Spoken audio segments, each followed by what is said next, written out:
Hey guys, it's Pierre again tonight, and tonight I've got a special word for you about the gospel of the kingdom. Again, in the last few lessons, we've been talking about the kingdom. What about the kingdom? Understand what it is, the two kingdoms we talked about. And of course, we talked about the invisible kingdom, or rather, where is it? Is it on the earth or is it in heaven? So go back and check out those episodes. But tonight I want to talk about the gospel of the kingdom. What is this gospel of the kingdom? And truly, before we talk about the gospel of the kingdom, I want to go back to Daniel's vision in chapter 7. And here he saw the four beasts. But eventually, one thing came out. It was a kingdom given to the Son of Man. And ultimately, these four beasts, he names them. And of course, when you understand the revelation, it represents the four great kingdoms that ever existed on the earth. However, what we see with Daniel is that he comes to see the Son of Man who was given a kingdom that is everlasting. And I think this is really important because he saw that kingdom. He saw it way before even John the Baptist came to announce the way, to prepare the way. But ultimately, John came to prepare the way, but Jesus was the way and is the way.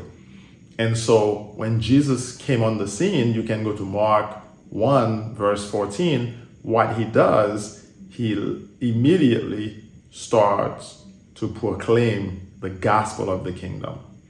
And we see other parts in the other gospels where he speaks about this gospel of the kingdom. First of all, what exactly is gospel? Well, that word gospel means good news. So it's imperative that you understand it's good news. It's not bad news, it's good news. And some would even say this news is too good to be true. The kind of news that says if you were poor, you no longer have to be poor. If you were sick, you no longer have to be sick. Anything that was against you, you no longer have to put up with it. And this is huge because even in Isaiah, he talks about throwing off the yoke, right? The yoke that was put on your neck, right? So this kingdom comes to destroy the yoke and remove burdens from your life, as Isaiah points to it. So the gospel of the kingdom, this is the good news of the kingdom. Jesus announced it. And in announcing the good news of the kingdom, he even, in Matthew 9:35, talks about this gospel of the kingdom yet again. And he mentions how this gospel of the kingdom, later in Matthew, must be preached throughout the world, and then the end will come. But I want to take you back to Daniel 7. The Son of Man was given a kingdom that was everlasting.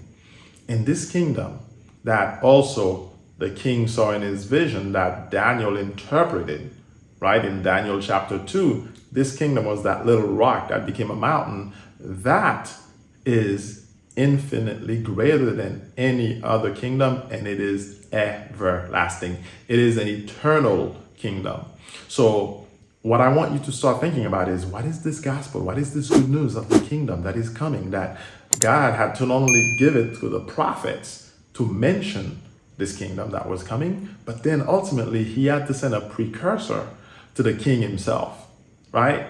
And the king is coming. That was the message that John the Baptist came with. The king is coming. Prepare the way of the king. And when the king came, what did he preach? The good news of the kingdom. And then I want to take you further in the next teaching into why would he tell you seek first the kingdom? And I already have a teaching on this whole aspect of seeking first the kingdom. But why would he want us to seek that first? Why would he want us, as those who follow him, the way, right? Why would he want us to focus so much on seeking the kingdom? And yet, some say, well, if you're seeking the kingdom, are you truly seeking him? No, it's about the good news of the kingdom. When you understand the good news, when you understand what he's done for you, how he's changed things for you, then you're going to start understanding why you no longer have to be sick, you no longer have to be poor, you no longer have to be under any system. And this is the power of it, because men's system is still on the earth, right? And no system is perfect, none whatsoever, except one. It's the kingdom. And one who was and is perfect lived it. He fulfilled the law and then he left.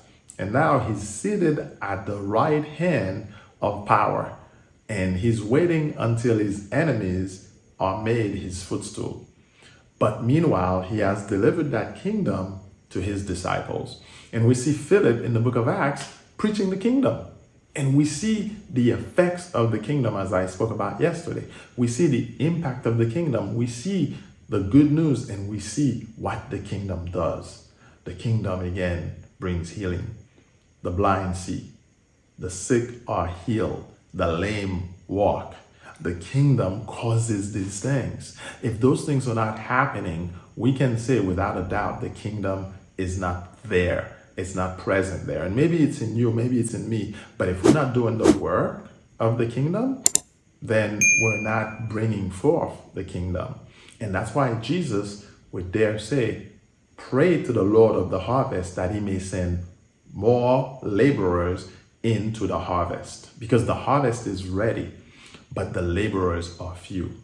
And the reason for laborers is so that those who are coming into the kingdom and those whose hearts are ready to partake of the kingdom, they can hear the gospel of the kingdom, the good news of the kingdom.